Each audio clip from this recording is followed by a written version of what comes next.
مکان فوق باستانی رو میبینیم اینجا. این قسمت رو که میبینید زمان قدیم خونوارهایی زندگی میکردن. در این خونوارها اکثرا ایلامی بودن. در این منطقه اینجا هم دره‌ای بود که آبی از این دره جاری میشد و به سوی دشت روانه میشد. دوستان میخوام امروز نگاه کنید این چیدمان های سنگ ها رو ببینید. چیدمان های سنگ ها که به صورت منظم در این منطقه یافت میشه.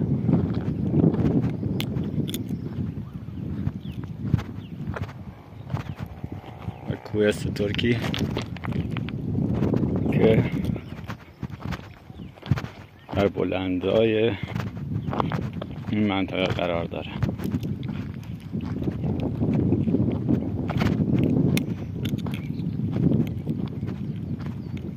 دوستان نگاه کنید چه منطقه‌ایه که در اینجا آثارهای مختلف مثل جوغن ها، تک سنگ ها و سنگ نگار هم فکر کنم باشه و قسمتی از که جلوتر بریم گوردخمه هم وجود داره.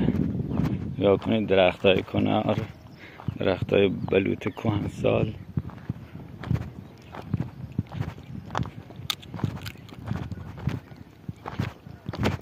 میخوام یه آثار خیلی جذاب و دیدنی رو براتون نمایش بدم.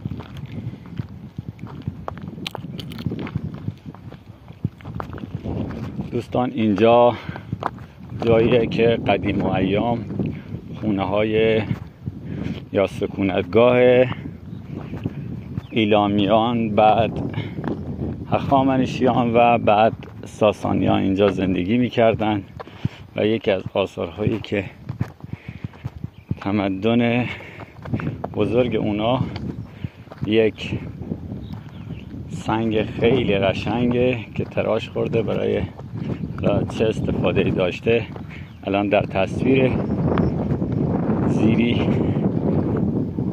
رو نشونتون میدم.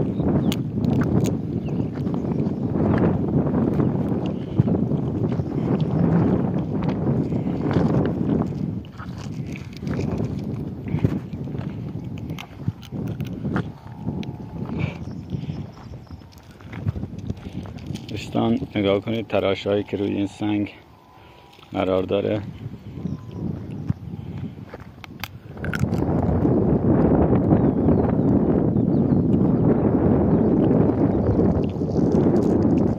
و آثار دیگه ای که الان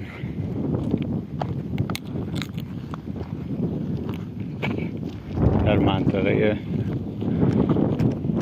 نگاه کنید وجود مارها، اشکفتا.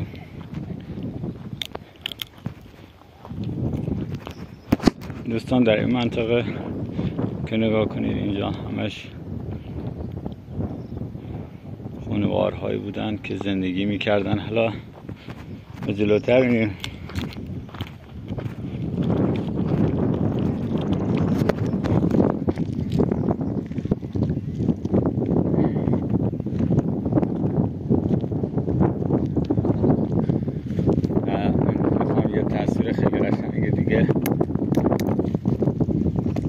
نماد باستانی ایلامی رو حتما نشونتون میدم. دوستان این